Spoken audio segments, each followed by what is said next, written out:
흑석을 가리냐.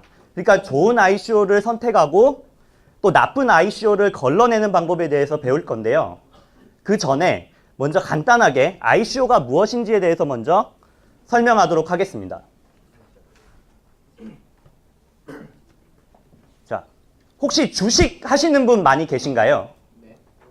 예, 그 IPO라는 용어가 주식시장에 있는데요. 이게 무슨 뜻이냐면 이제 비상장 기업이 아직 주식이 공개되지 않은 상태예요. 근데 이거를 IPO를 거치면 다수의 투자자들, 그러니까 저희 같은 투자자들이 살 수 있게 공개하고 매각하는 절차입니다.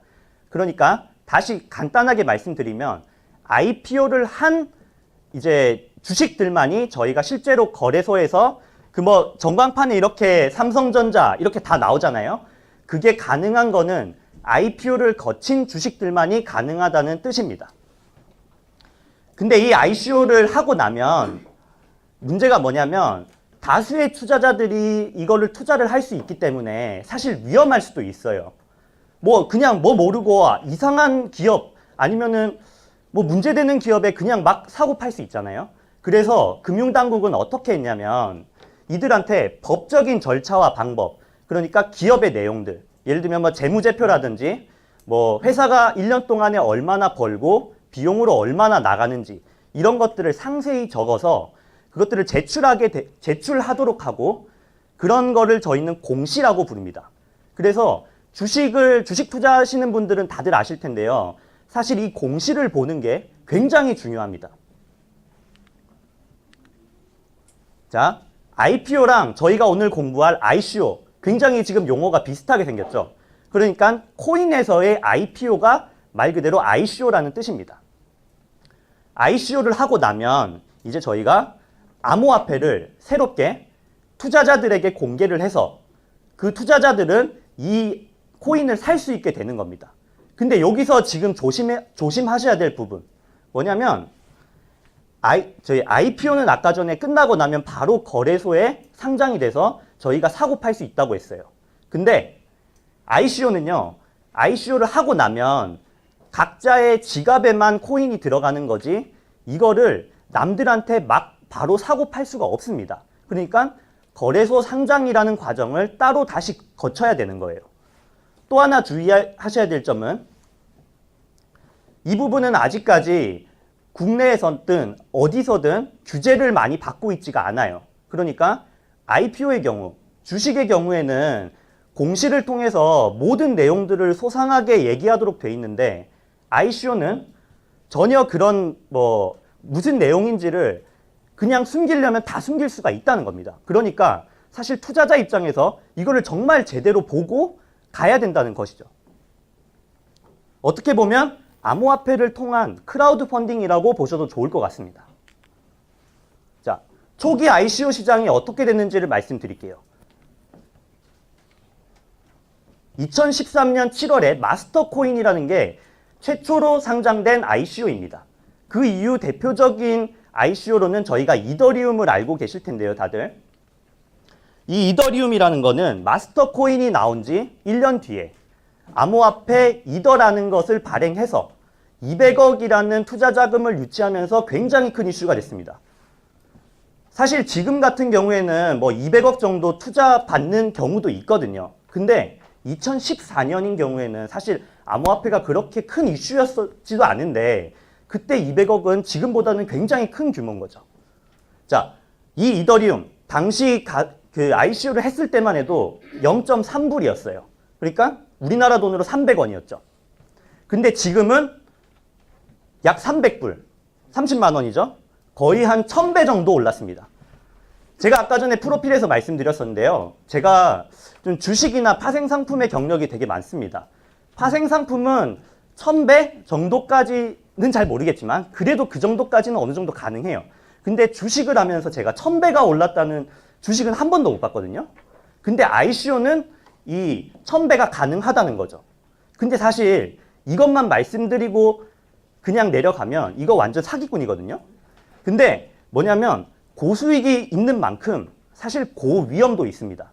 그래서 저희가 오늘 모인 거, 제가 오늘 여러분 앞에서 말씀드릴 거는 사실 고수익보다는 어떻게 보면 고위험인 이 리스크를 피하는 방법을 조금 더 집중해서 설명을 드리려고 합니다.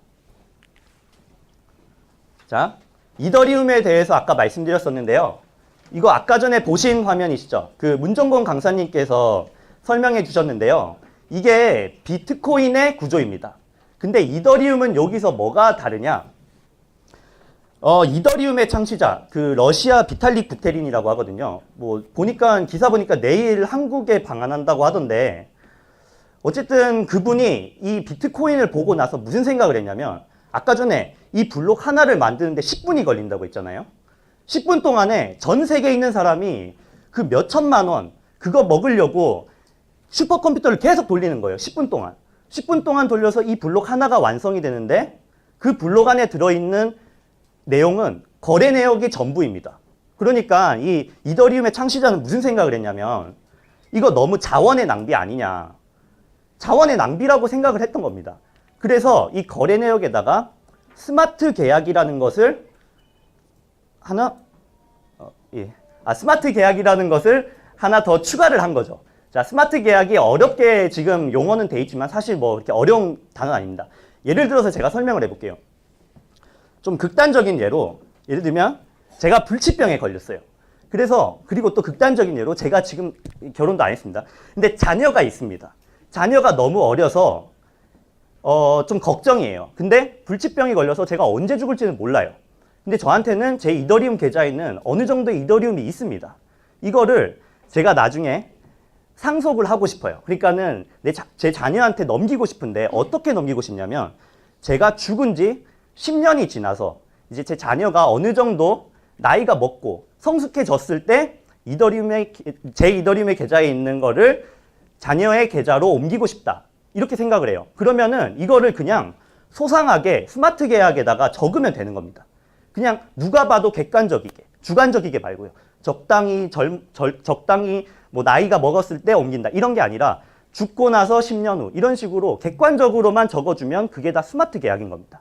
그러니까 비트코인은 거래 내역밖에 저장이 안 됐는데 이렇게 이더리움은 스마트 계약이라는 걸 하나를 넣음으로써 ICO 시장이 확 크게 돼버리는 겁니다. 자, 현재 ICO는 어떻게 되는지 한번 보겠습니다.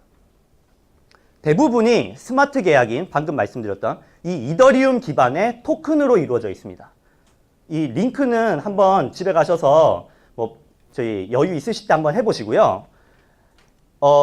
처음에 초기 ICO는 가상화폐, 예를 들면 비트코인이든 이더리움이든 이런 가상화폐 출시가 목적이었다면 지금은 신규 사업에 투자금을 유치하기 위한 그런 프로젝트가 중심이 돼 있다는 겁니다.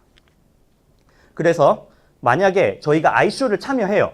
그래서 토큰을 받아요. 이게 무슨 의미냐면 그 ICO에 해당하는 프로젝트, 그 사업에 저희가 투자를 한 거고 그 투자를 한 만큼, 그 지분만큼 나중에 수익을 받는, 말 그대로 거의 그냥 주식이랑 비슷한 거죠. 나중에 저희가 그 사업의 지분권을 행사할 수 있다는 뜻인 겁니다. 마치 크라우드 펀딩 같은 건데요. 사업자와 투자자 사이에 하지만 이제 중개자가 없어서 저희는 비용을 줄일 수 있다는 게 ICO의 가장 큰 목적입니다.